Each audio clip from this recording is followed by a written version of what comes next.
Parliament की खसूसी committee ने आनी तरमीम का मसवदा मंजूर कर लिया। खसूसी कमेटी के इजलास में हतमी मसवदे की मंजूरी दी गई। पीपल्स पार्टी के सीनियर रहनुमा खुर्शीद शाह ने कहा कि मसवदे को मुतफ़िका तौर पर मंजूर कर लिया गया। काबीना की मंजूरी हुई तो मसवदा पार्लियामेंट में लाया जाएगा। सुप्रीम कोर्ट के 8 जजेस की एक और वजाहत के बारे में इल्म में नहीं है। खसूसी पार्लिमानी कमेटी इजलास में इत्तफाक राय से 11 सफ़ात पर मुश्तमिल मसवदे को हतमी शक्ल दे दी गई। आनी तरमीम को 26वीं तरमीम एक्ट 2024 का नाम दिया गया है। आनी मसवदे में 9A का इजाफा किया गया। आइन के आर्टिकल 38 और आइन के आर्टिकल 48 और आइन के आर्टिकल 81 में तरमीम की गई है। जुडिशल कमीशन में चीफ जस्टिस के साथ सुप्रीम कोर्ट के 4 सीनियर जज शामिल करने की तजवीज़ है।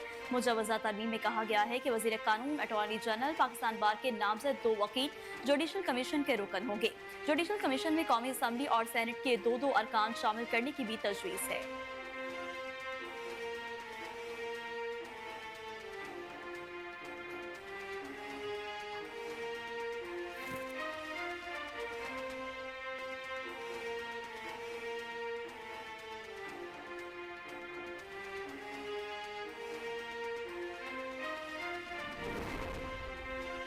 आईनी तरमीम अपनी सियासी ताकत पर करके दिखाएंगे। चेयरमैन पीपल्स पार्टी बिलावल भुट्टो का कहना था कि पीपल्स पार्टी, नून लीग, JUI का मसवदे पर इत्तफाक हो चुका है।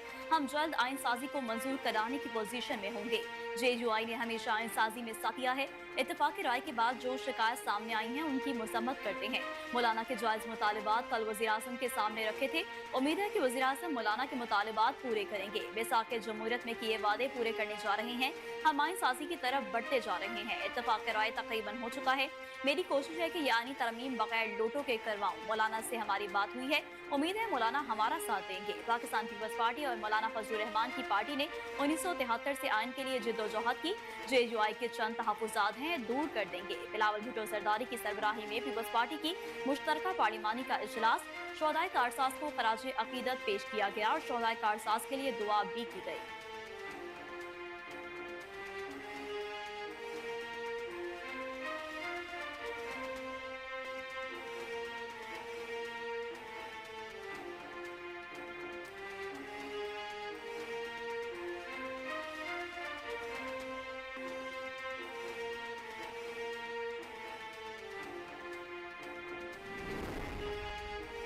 पार्लियामेंट की खसूसी कमेटी से मंजूर शुदा आईनी तरमीम का ड्राफ्ट सामने आ गया। मुजवजा 26वीं आईनी तरमीम के नए मसवदे में 26 तरमीम शामिल है। नए मसवदे में एक बार फिर आईनी बेंच तश्कील देने की तजवीज़ दी गई है। जुडिशल कमीशन आईनी बेंचेस और जजेस की तादाद का तयन करेगा। आईनी बेंचेस में जहां तक मुमकिन हो तमाम सूबों से मुसावी जजेस तयनात किए जाएंगे। मुजवजा तरमीम के मुताबिक आर्टिकल 164 के तहत अस्कुद नोटिस का इख्तियार आईनी बेंचेस के पास होगा। आर्टिकल 185 के तहत आइन की तशरीह से मुतालिक केसेस आइनी बेंचेस के दायरे इख्तियार में आएंगे। मुजवजा तरमीम के मुताबिक काबीना, सदर या वज़ीर-ए-आज़म को भेजी गई सिफारिशात के मुतालिक कोई भी अदालत पूछ नहीं सकेगी। आर्टिकल 175A में तरमीम करके जुडिशल कमीशन के अरकान की तादाद बढ़ाने की तजवीज़ भी है। ड्राफ्ट में जुडिशल कमीशन में चीफ जस्टिस के साथ सुप्रीम कोर्ट के 4 सीनियर तरीन जजेस शामिल करने की तजवीज़ है। मुजवजा तरमीम के मुताबिक वज़ीर कानून, अटॉर्नी जनरल और पाकिस्तान बार का नामजद वकील जुडिशल कमीशन के रुकन होंगे।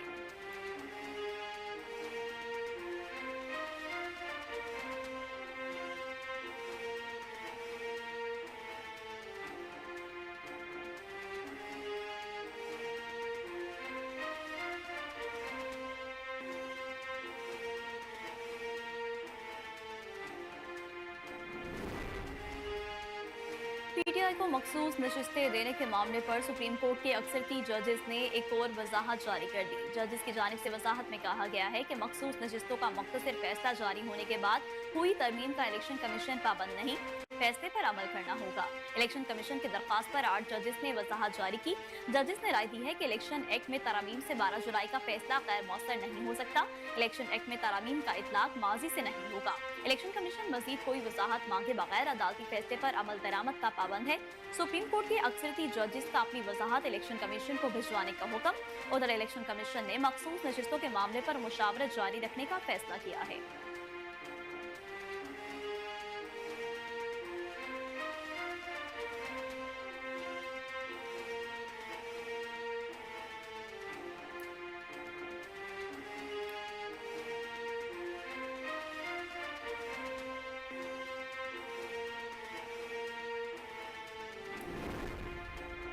चीफ इलेक्शन कमिश्नर की जेर सदारत मखसूस नशिस्तों पर मअतल अरकान के मामले पर अहम मुशावरती इजलास खत्म हो गया। कानूनी टीम ने इलेक्शन एक्ट पर अमल करने की हतमी तजवीज़ दे दी। जराये के मुताबिक कानूनी टीम ने वाज़ेह किया है कि पार्लियामेंट के मंजूर करदा कानून पर अमल दरामद हर इदारे पर लाजिम है। कानूनी टीम ने ब्रीफ किया है कि एक्ट में तरमीम मंजूरी के बाद सुप्रीम कोर्ट का हुक्म गैर मौसर हो जाता है। कानूनी टीम ने मखसूस नशिस्तों पर मअतल अरकान की बहाली की तजवीज़ दे दी। जराये के मुताबिक कमीशन तजावीज़ पर हतमी फैसला करेगा।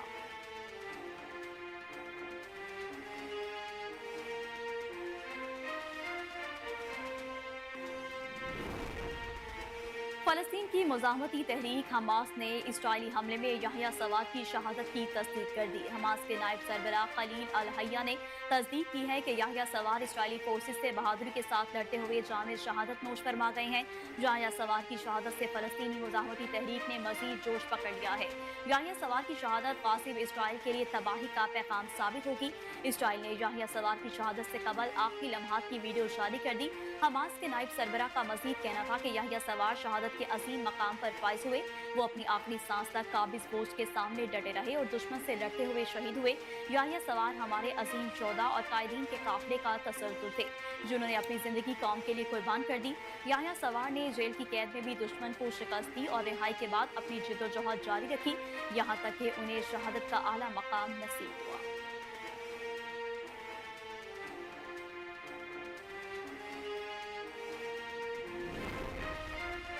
डॉक्टर आफिया सदीकी की सजा माफी और रिहाई के लिए वज़ीर-ए-आज़म शहबाज शरीफ की जानिब से अमरीकी सदर जो बाइडन को लिखे गए खत का मतन सामने आ गया। खत में वज़ीर-ए-आज़म शहबाज शरीफ ने अमरीकी सदर से डॉक्टर आफिया सदीकी की सजा माफी और रिहाई की दरख्वास्त कर दी। वज़ीर-ए-आज़म शहबाज शरीफ ने खत में लिखा कि मैं आपकी तवज्जो ऐसे अहम मामले की तरफ दिलाना चाहता हूँ जिसे हमदर्दी की बुनियाद पर देखा जाना चाहिए।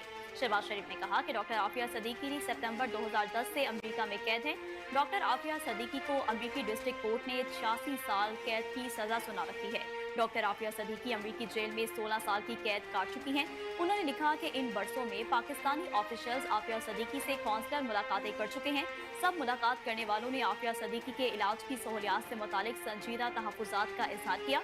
डॉक्टर आफिया सदीकी की कमजोर दिमागी और जिस्मानी सेहत पर इलाज मुआवजे के असरात हुए। इस खदशे का इजहार भी किया गया है कि आफिया सदीकी कहीं अपनी जान ही ना ले लें।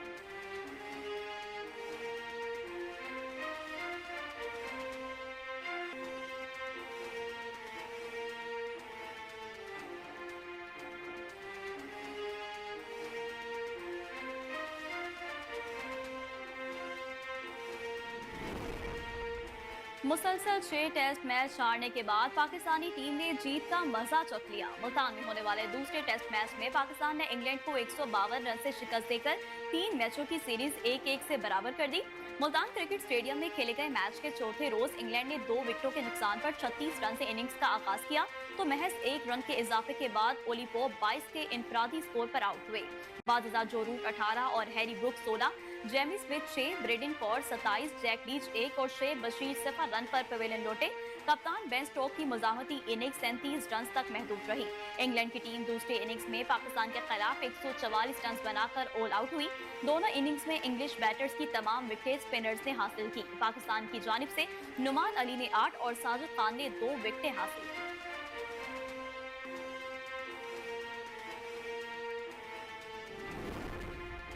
लाहौर में निजी कॉलेज के तलबा से ज्यादती के मामले पर बनाई गई खसूसी कमेटी ने अपनी रिपोर्ट वज़ीर आला पंजाब मरियम नवाज को पेश कर दी। जराये का बताना है कि रिपोर्ट के मुताबिक कॉलेज में लड़की से ज्यादती का कोई सबूत नहीं मिला और न ही मुबैना ज्यादती का कोई ऐनी शाहिद मिला है। कमेटी ने 28 के करीब तलबा और तालिबात के इंटरव्यू किए, जिसमें तलबा और तालिबात ने बयान में इधर उधर से सुना बता दिया। कॉलेज इंतजामिया इस मामले से निपटने में नाकाम रही और प्रिंसिपल का बच्चों पर कोई कंट्रोल नहीं था। रिपोर्ट के मुताबिक ICU में रहने वाली लड़की से भी तफसीली बात की गई। 2 अक्टूबर को जख्मी होने वाली लड़की को घर में गिरने से चोट आई। कमेटी ने हंगामा आराई और अफवाह फैलाने वालों के ट्रायल खसूसी अदालत में करने की सिफारिश की है।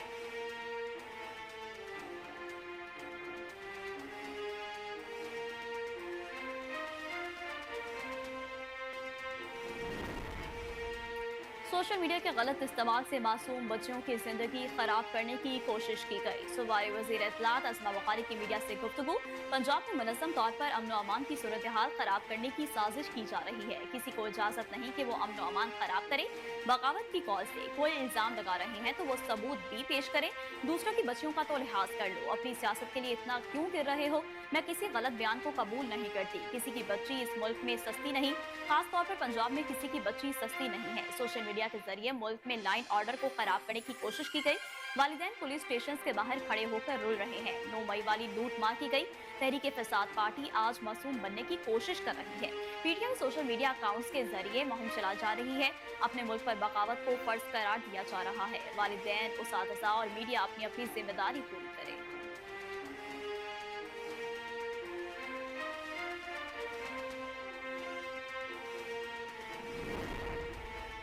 सानिया कारसाज को 17 साल बीत गए। अलमनाक वाक़े का गम आज भी ताज़ा है। 18 अक्टूबर 2007 वो दिन जब साबिक वज़ीर-ए-आज़म बेनज़ीर भुट्टो तवील खुशसाख्ता जिलावतनी के बाद वतन पहुंची तो कराची एयरपोर्ट पर जयालों ने उनका शानदार इस्तकबाल किया।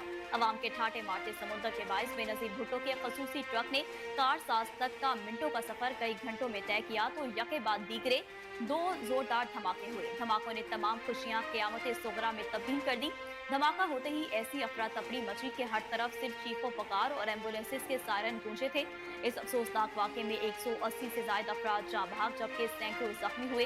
ताहम वाक़े में मुलविस अफराद कानून के कटहरे में न आ सके। अमेरिका में सिख रहनुमा के कत्ल की साजिश करने पर भारतीय खुफिया एजेंसी रॉ के एहलकार पर फर्द जुर्म आयद कर दी गई। अमेरिकी महकमा इंसाफ ने गिरपतवंत सिंह पन्नू के कत्ल करने की साजिश के इल्जाम में भारत के खुफिया एजेंसी रॉ के एहलकार वकाश यादव पर फर्द जुर्म आयद कर दी है। वकाश यादव रॉ के लिए CC1 का कोड इस्तेमाल किए जा रहे थे। वकाश यादव पर मनी लॉन्ड्रिंग के फर्द जुर्म भी आयद की गई है। वकाश यादव पर गुज़िश्ता साल गिरपतवंत सिंह को न्यूयॉर्क में कत्ल करने की साजिश का इल्जाम है। इससे कबल अमेरिका में रॉ के एक और एजेंट निखिल गुप्ता पर गुज़िश्ता साल फर्द जुर्म आयद की गई थी। सिख कोर्ट जस्टिस के रहनुमा गिरपतवंत सिंह पन्नू ने बयान किया कि रॉ के अफसूर कास्ट यादव पर फर्द जुर्म आयद किया जाना है। इस बात का सबूत है कि मोदी सरकार अमेरिका की खुदमुख्तारी को चैलेंज करने के नतायज भुगतेगी।